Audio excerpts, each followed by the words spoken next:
여러분 반갑습니다. 서목사의 말씀 창고의 서목사입니다. 오늘도 함께 말씀을 나누는 여러분들을 사랑하고 축복합니다. 좋아요와 구독을 눌러주세요.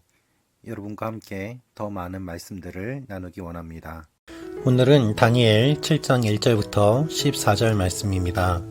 오늘 말씀은 다니엘이 환상을 보는 내용이 기록되어 있습니다. 지금까지는 왕들이 환상을 보았습니다. 벽에 나타난 손가락의 모습을 보았습니다. 그러나 이제는 다니엘이 직접 환상을 봅니다. 여러분, 하나님께서는 왕들에게도 환상을 보여주시고 또한 하나님의 백성에게도 환상을 보여주시는 분이십니다. 다니엘이 본 환상은 내 나라에 관한 환상이었습니다. 하나님께서는 역사를 주관하십니다.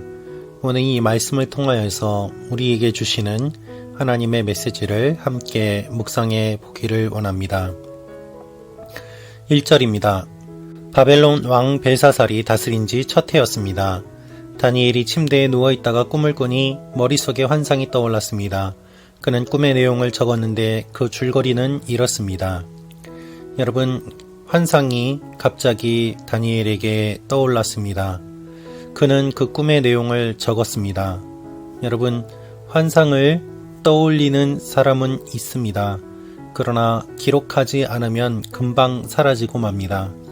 하지만 기록함으로 말미암아 이 환상이 어떤 의미가 있는지 우리 모두가 알 수 있을 정도로 오랫동안 남게 되었습니다. 한 사람에게 주어진 이 환상은 그가 기록함으로 말미암아 모든 사람들이 알 수 있는 환상이 된 것입니다. 여러분, 하나님께서 여러분에게 주시는 감동과 은혜와 또한 기적과 간증들을 기록으로 남겨보시기를 바랍니다.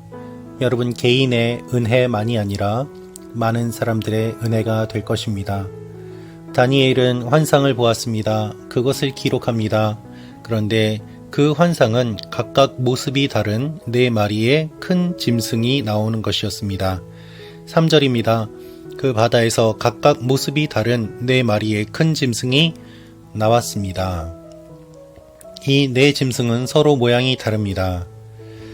4왕국을 상징하는 4짐승이 등장하는데 첫 번째로는 독수리의 날개를 가진 사자 같은 짐승이 등장합니다. 이는 강한 바벨론을 의미합니다.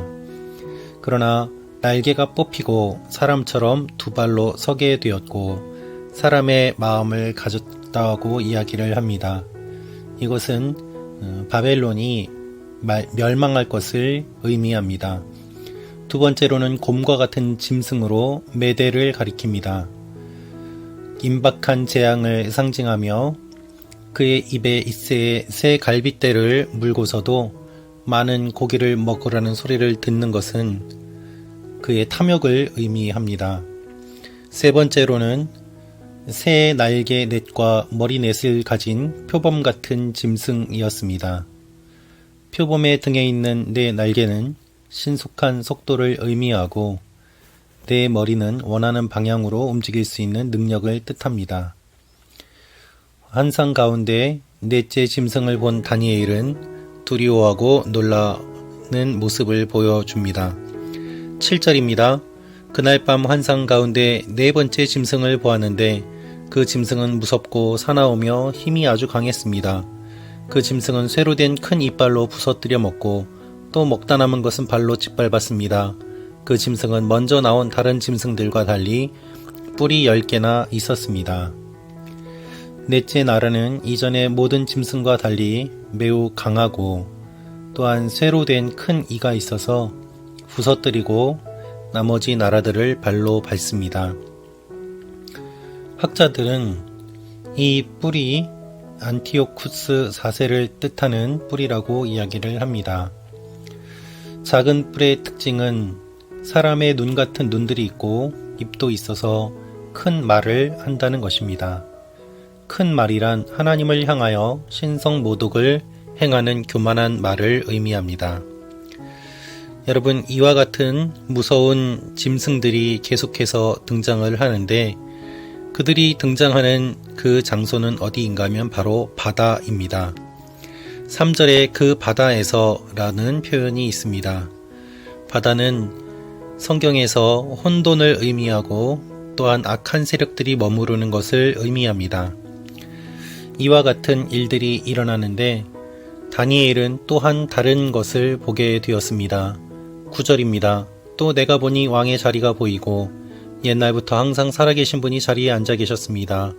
그의 옷은 눈처럼 희고 머리털은 양털처럼 희었습니다. 왕의 자리는 활활 타는 불꽃이고 왕의 자리는 바퀴는 타는 불이었습니다. 여러분, 옛날부터 항상 살아계신 분이 등장합니다. 이것을 다스리는 존재가 나온다는 것입니다. 짐승은 무섭고 두렵지만 실제로 그들의 두려움은 제한되어 있습니다. 하나님께서는 그것을 분명하게 말씀하고 계십니다. 이 다스리는 존재가 나옴으로 말미암아 하나님께서 이것들을 심판하시고 또한 하나님의 영광이 나타나게 될 것을 말씀하시는 것입니다. 14절 말씀입니다. 사람같이 생긴 분은 하나님께 힘과 영광과 나라들을 받고 모든 백성들과 나라들과 각기 다른 언어를 쓰는 사람들에게 경배를 받았습니다. 그분의 다스림은 영원해서 결코 사라지지 않을 것이고 그분의 나라는 결코 멸망하지 않을 것입니다. 짐승들의 모습들을 통하여서 세상의 열강의 모습들은 바뀌고 어떤 나라는 생겼다가 사라지기도 하지만 하나님의 나라는 영원하고 주님의 다스림은 변하지 않음을 우리는 알 수 있습니다. 그것을 믿기 때문에 우리는 소망을 품는 것입니다. 하나님의 나라는 결코 멸망하지 않습니다. 주님, 우리가 멸망하지 않는 주님의 나라를 바라보며 살게 하여 주옵소서. 이 고백이 우리의 삶에 날마다 나올 때 소망을 품고 나아갈 수 있을 것입니다. 하나님께서 우리를 영원히 사랑하시고 우리를 영원히 다스려 주십니다. 짐승에 놀라지 마십시오. 그보다 뛰어나신 하나님이 계십니다. 오늘도 하나님이 여러분을 사랑하고 축복하기를 원하십니다. 하나님과 함께 동행하는 연말이 되시기를 기도합니다. 기도하겠습니다. 아버지 하나님, 여러 가지 두려운 짐승들이 나타나고 우리를 괴롭힙니다. 그러나 주님께서 마지막에 모든 것들을 다스리고 통치하실 줄로 믿습니다. 이 소망을 품고 나아가는 하나님의 사람들이 되게 하여 주옵소서. 예수님의 이름으로 기도합니다. 아멘.